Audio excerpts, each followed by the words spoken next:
Hello class 9 children, welcome back. Today is Wednesday and as per your routine you have English literature or English paper 2 to continue.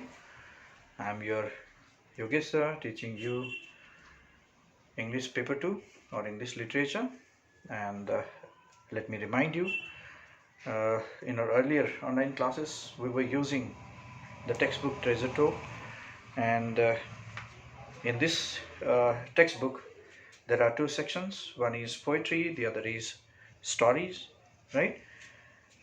In the story sections we have finished four of the stories out of five of them as per the new syllabus for this session, and just one story is left with us. That story we'll be doing it afterwards. And to talk about poems, out of the five poems as per our new syllabus we have finished three of them, right? That leaves us two of the poems to teach and understand. So these two poems are after Blenheim and television. So today we'll take one of the poems and leave the other poem for our later days to come, right? So today's poem, which I'm going to teach today, is a very interesting one, and it is very simple poem to understand. Let me ask you a question before I pick today's heading. Is war going to solve the is going to solve the problems? What do you think? Right? This is a very vital question, and today everywhere there is a problem going on, and based on this the poem is saying the same. It is talking about war, right? And the poem is telling us that war is always destructive. It should never be invited, right? So based on this theme, today we are going to take a very interesting poem, and that is After Blenheim, written by Robert Southey, right? So let us come to the poem, and first try to take the glimpse of the poet Robert Southey. So the great English poet Robert Southey was born on 12th August in the year 1774 in England, and he died on 21st March in the year 1843, right? He is one of the greatest English romantic poets, right? He was the poet laureate for 30 years of his time, right? Now, who is called a laureate, right? A person who is honored with an award for his outstanding creative achievements. Such person or such poet is called laureate, right? He is a poet who recites his poem on special occasions, right? And Robert Southey remained as laureate for 30 years of his life, right? And the poem After Blenheim he wrote in the year 1796, right? Uh, it is a war, it is a battle that took place in Blenheim, right? Which is a small village in southern Germany, right? And this war was fought on 13th August in the year 1704 in Bavaria, right? Now when I say Bavaria, right, if I tell you BMW, right, everyone is well aware of it. BMW, we have seen the motor vehicles BMW, how expensive this vehicle is, right? And BMW is from Germany, right? So BMW stands for Bavarian Motor Works, which is a German made, right? So Germany was formerly, historically, right, called Bavaria, right? And the poem after Blenheim, here the poet sharply criticizes the destruction and death caused by the war, caused by the battle, right? The poet uses here very simple narrative form to explain his poem, right? Through the mouth of an old grandfather who is Casper in the poem. And old Casper is seen, right, talking to his grandchildren, whose names are Wilhelmine and Peterkin, right? The poet here emphasizes through the repetition of the lines that wars are senseless, futile, and evil, and that in war there are no real winners, right? The poem, as we carry on, we get reminded of the world's greatest war poet, whose name is Wilfred Owen, right? Wilfred Owen has given us the immemorable, right? Uh, I mean to say the indelible line, right, which is the pity of war, right? And the poem gives us the wake-up call to seek peaceful solutions to all wars, to all conflicts, right? That there should not be any war fought in the world, right? This is the theme of the poem, right? Now, how here the poet Robert Southey has, right, given us this lesson will now come in the lines, right? After Blenheim, written by Robert Southey. Now, first of all, what kind of poem is After Blenheim, right? This poem is a ballad. Now, what is a ballad, right? A ballad is a song-like poem which is written in a narrative form, right? Such poem is called a ballad. Once again, a ballad is a song-like poem written in the narrative form. It is like a story, right, which tells in a song-like form. Such poems are called ballads, right? And After Blenheim is a very famous poem written by Robert Southey, right? In this poem, the poet uh, tells about the war, right, that was fought on 13th August in the year 1704 in Bavaria, right? Before the poem got published, it was titled The Battle of Blenheim, right? But it was again changed into After Blenheim, right? That means the poem is telling us about the aftermaths of the war, right? So the war was fought, right, between French and Bavarian soldiers on one side, English and Austrian soldiers on the other side, right? And in this war, the English soldiers defeated the French soldiers, right? The war was fought on the banks of the river Danube in Germany.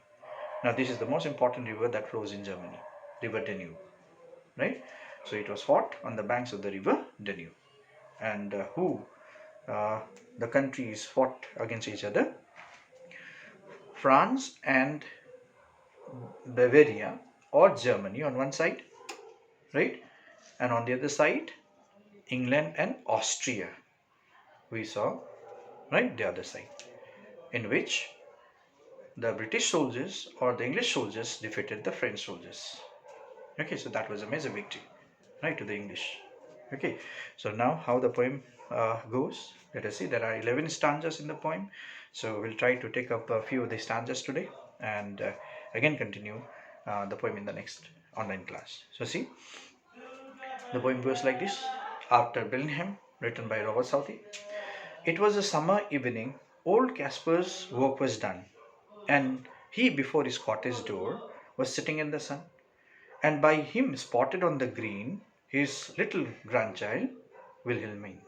Right, now see, the poem opens, right, on a summer evening. So that means it was a summer time.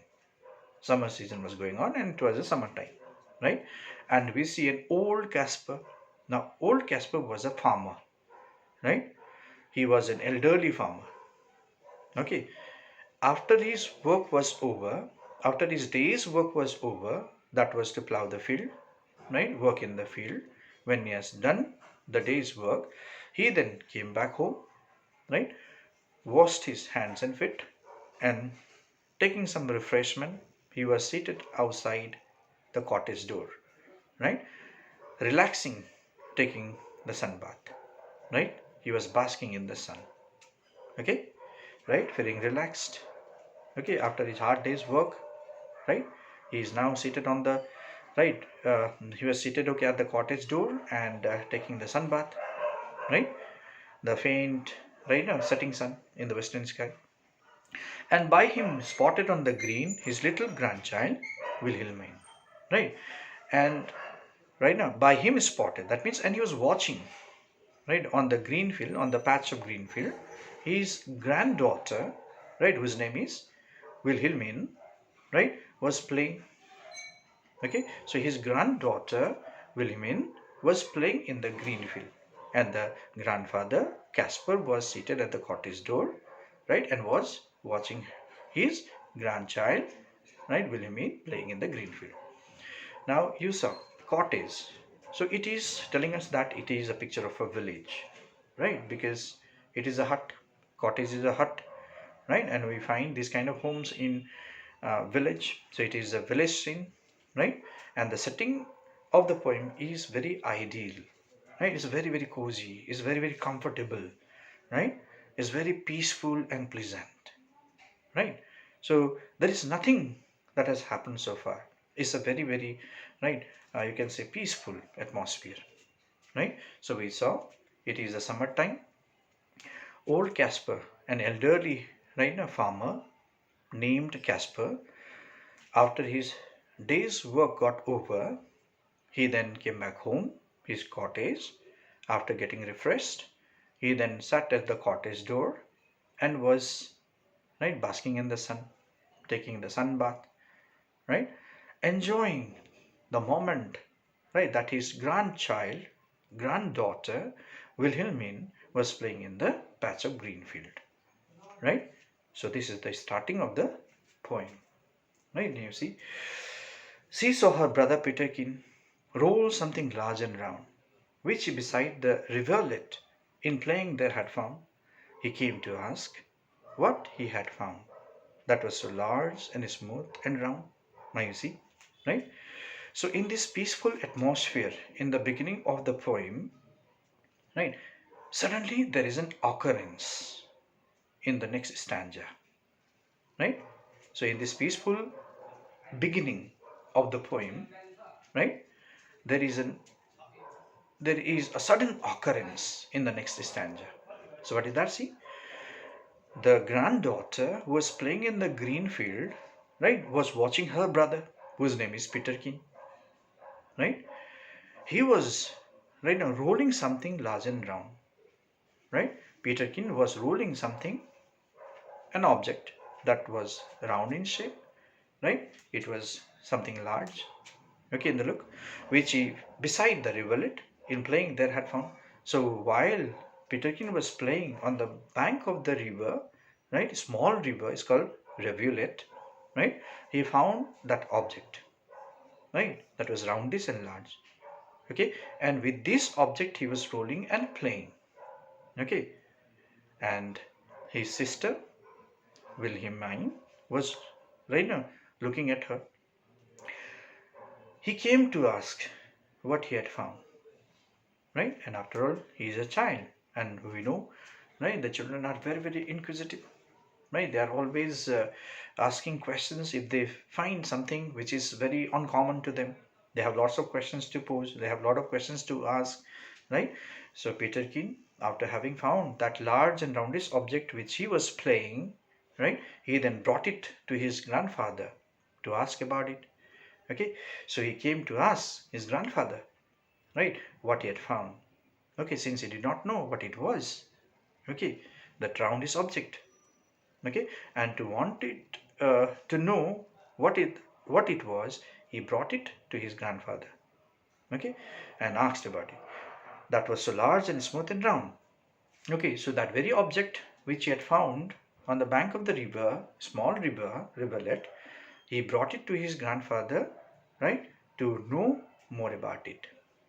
Okay, right. So you see, the poet has created a suspense right now in this stanza. What is that object that, right, Peterkin had found on the bank of the river? Right. So there is a suspense.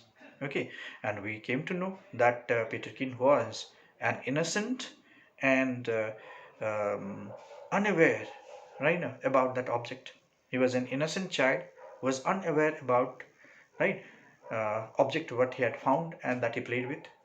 Okay, so he brought it to his grandfather to know, right, about that object. Old Casper took it from the boy.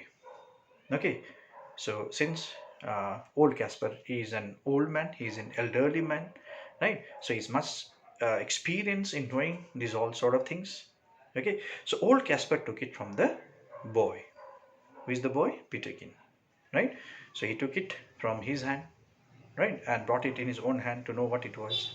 Who stood expectant by, and by that time, Peterkin was very eagerly waiting to know. He was very, very expectant. Expectant means he was very hopeful. He was very eager to know what that object was, right? He is wanting to know about it. So he brought it to ask his grandfather, and grandfather is an experienced, right now, old man to know all those sort of things. Okay, and then the old man shook his head.